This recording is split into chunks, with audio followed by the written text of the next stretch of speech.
Hello, everyone, and welcome to Eye Care and You Webinar 21. What is the Eye Care Support Pathway?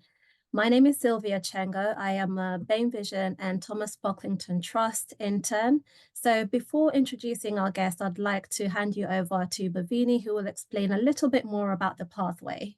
Over to you, Bhavini. Thanks, Sylvia.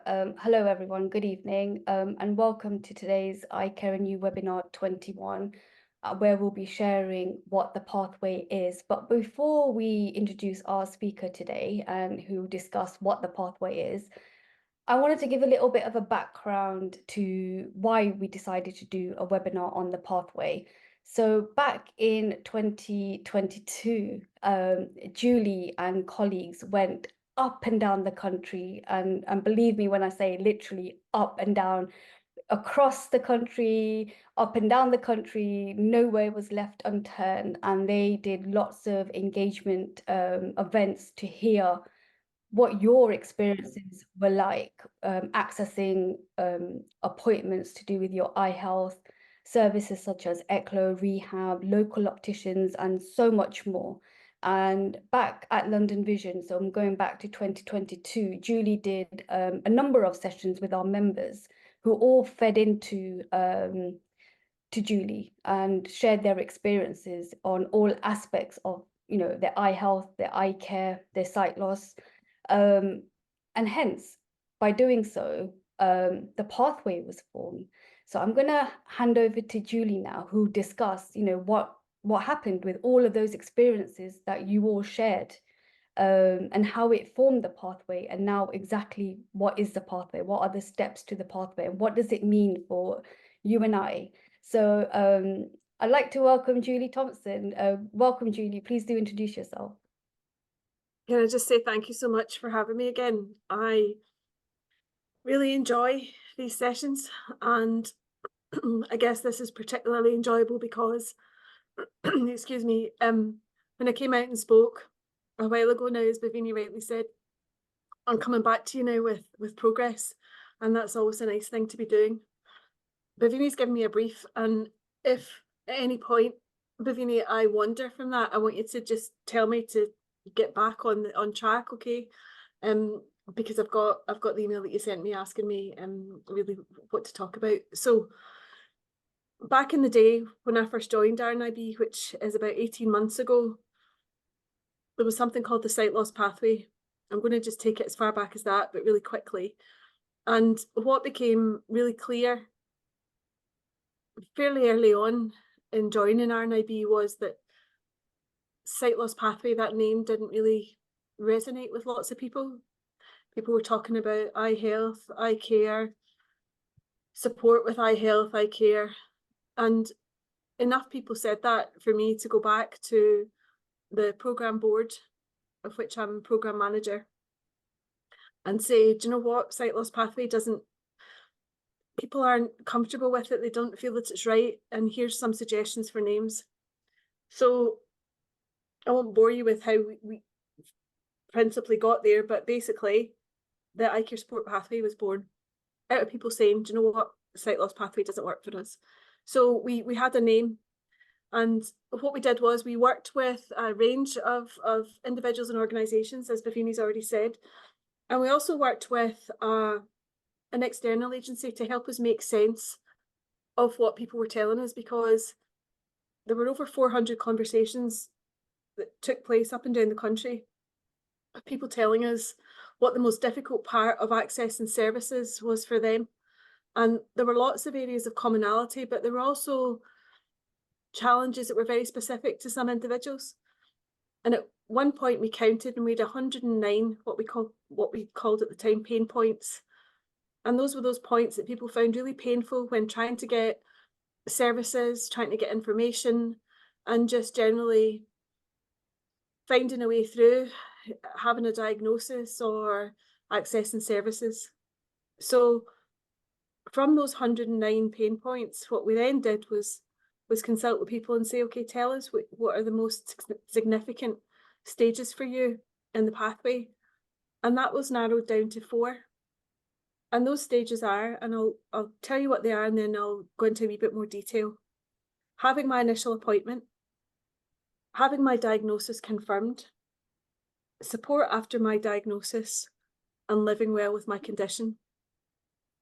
Now, 109 pain points, distilled down to 4, but they had to be meaningful. So when you're saying to somebody, what's been the most challenging aspect of having any kind of eye health condition?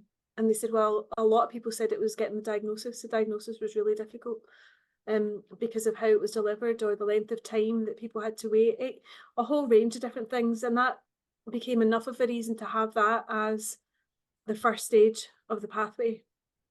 Are you with me so far? Yeah. Grand. And that, starts with a high street optician saying to somebody, okay, there's something going on with your eyes and I'm going to send you for tests. And what people told us was that wait time, or sometimes, not always, there wasn't an explanation of what those tests were for, what they might entail, and people were leaving. In many occasions, their high street optometrists with no information, so they didn't know what they were waiting to have done to them, is what people said. And a lot of what I say to you will just be me repeating what people have said to me. Like I say, 400 plus. And the kind of key stage that I haven't mentioned in between the having my diagnosis confirmed, having my initial appointment first, having my diagnosis confirmed, support, is that waiting period.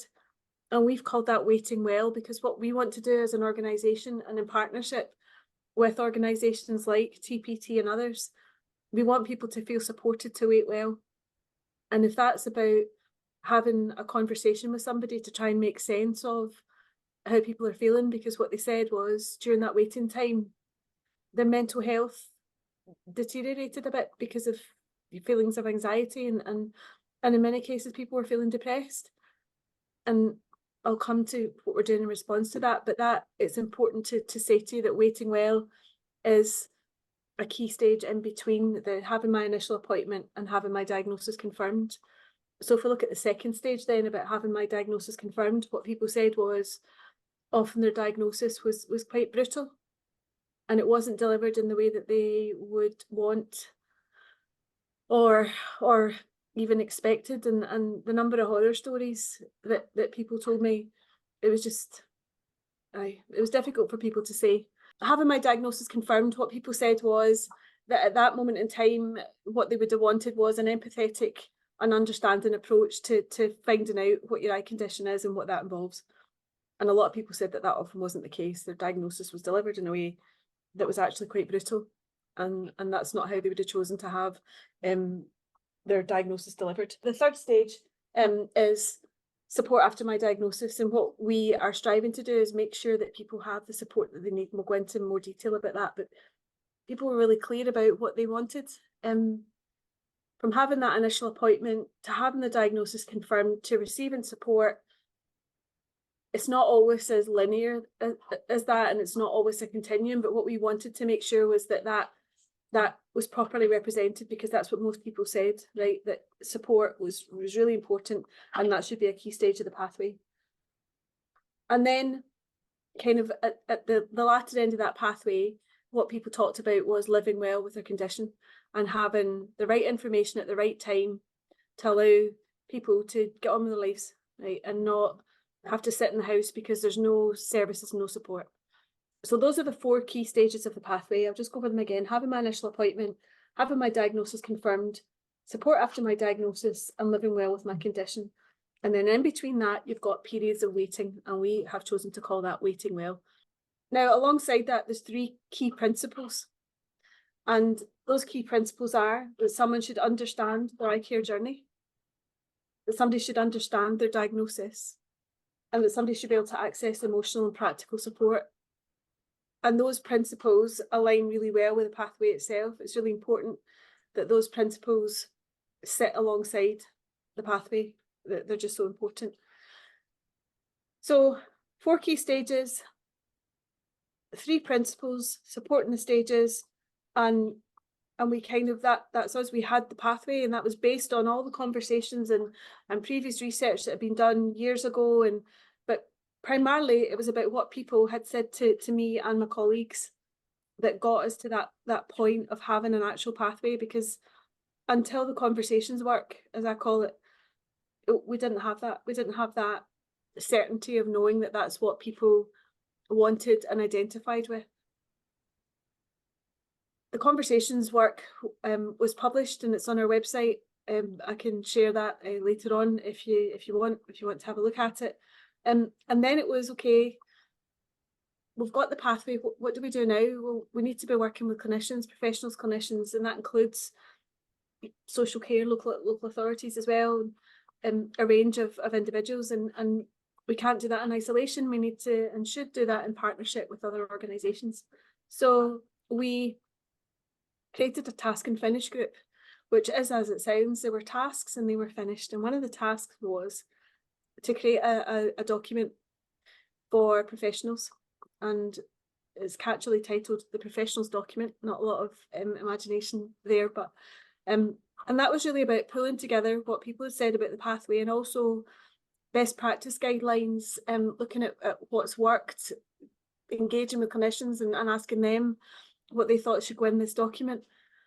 And it's readily available digitally and in paper format, and I'm happy to share that with you as well. What we did with that document, it took a few months to pull it together, as you would imagine. We launched that and the pathway too in November in London, and it was hopefully a few of you were in the room. It was a very well attended event. We had a range of different speakers. And the whole point for doing it that way around was that if you have the pathway and you go to see your clinician, what we want them to know is what the pathway is.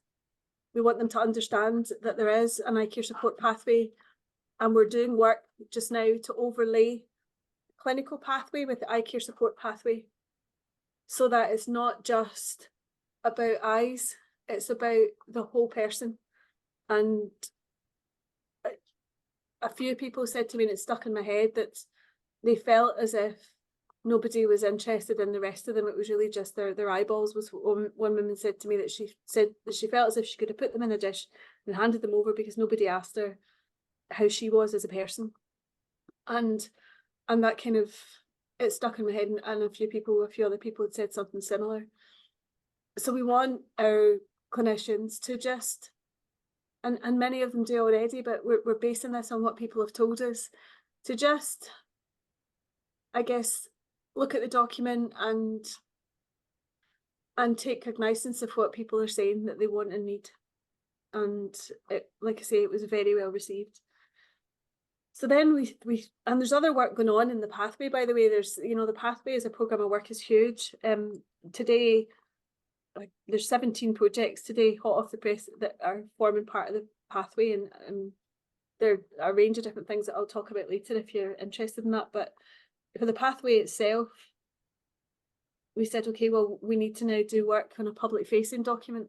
And actually, we had a launch event in November for clinicians. What we need to do is have an event for people who are living this, people with lived experience.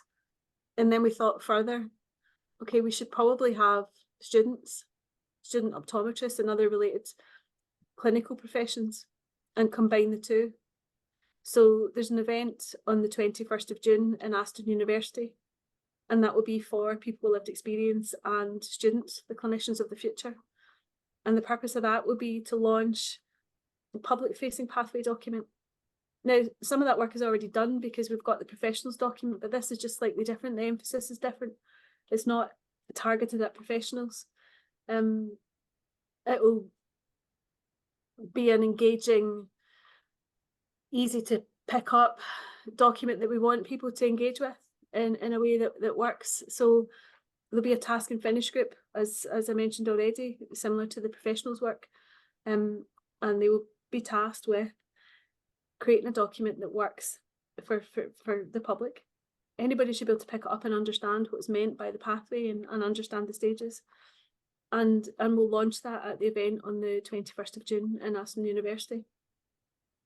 And that's quite an exciting prospect, because from starting with nothing, and when I came to these sessions back in the day, back in 2022, I think there were 30 sessions roughly in total across the UK, as Vivian said. I was coming to you with nothing other than, here's what we think.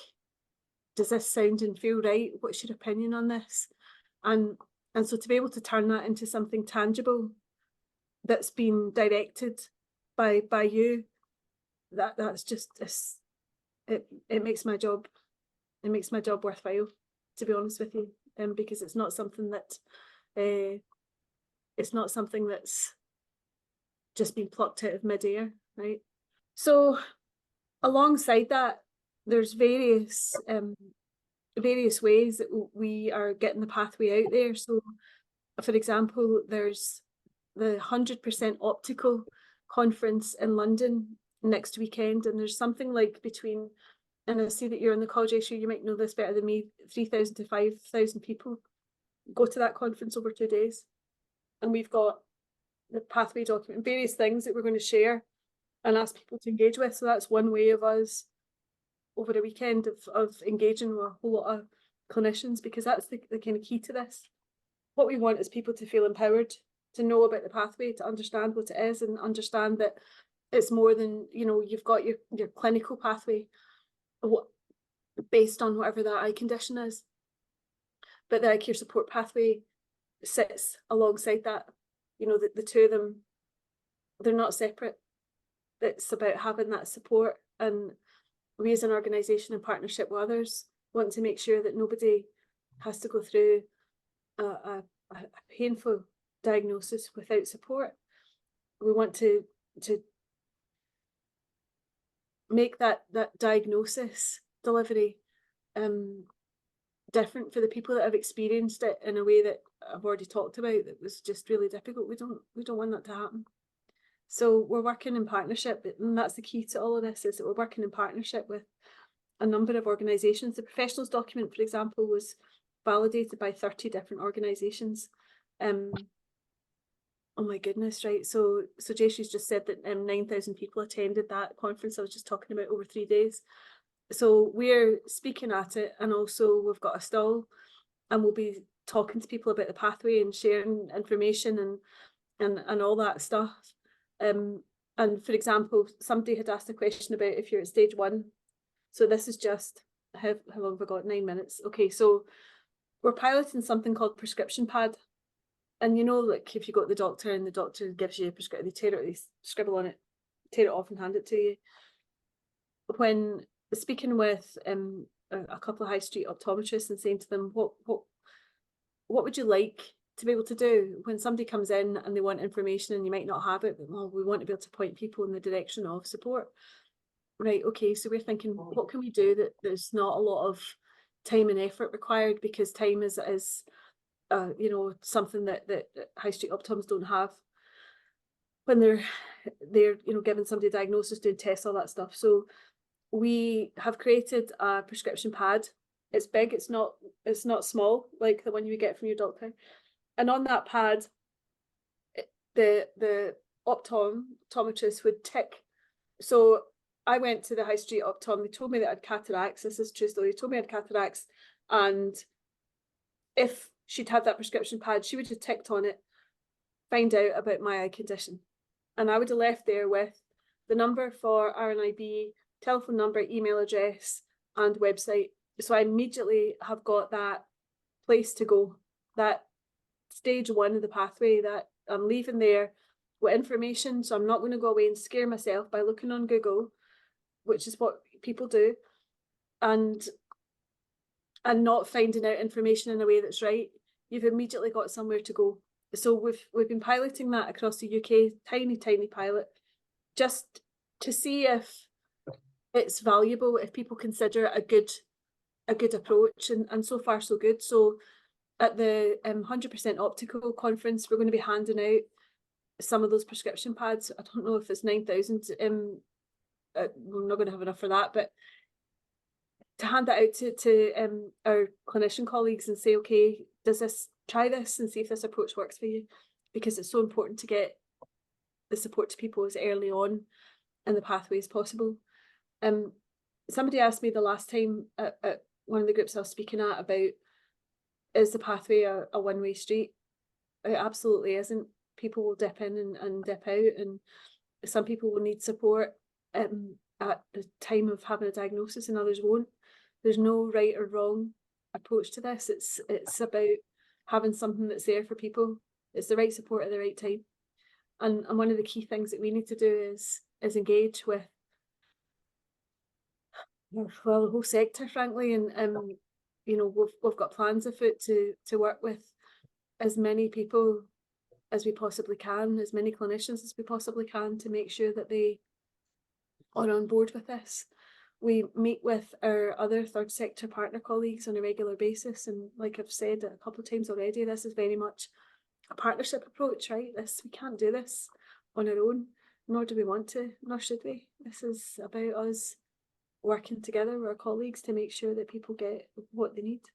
I hope that I've explained it in a way that is clear. Because I live and breathe this, I sometimes just skirt over it as if it's, you know, the most straightforward thing in the world. There's been a lot of effort that's gone into making this pathway representative and something that's meaningful and works. So maybe the questions will reflect whether I've done a good job of that or not. So yeah, I think I will stop just now, Buffini, if that's okay. So yeah, thank you so much, Julie. That was really insightful. For me, it was the part about prescription pads, which are really important in terms of directing a patient, you know, where they can go for advice, especially at the initial stages, because it can be quite a scary situation to be in. So thank you so much for a wonderful presentation. Our next webinar will be on March the 12th, and it will be about glaucoma. If you'd like to attend, please do let us know, and we hope to see you then. Thank you so much.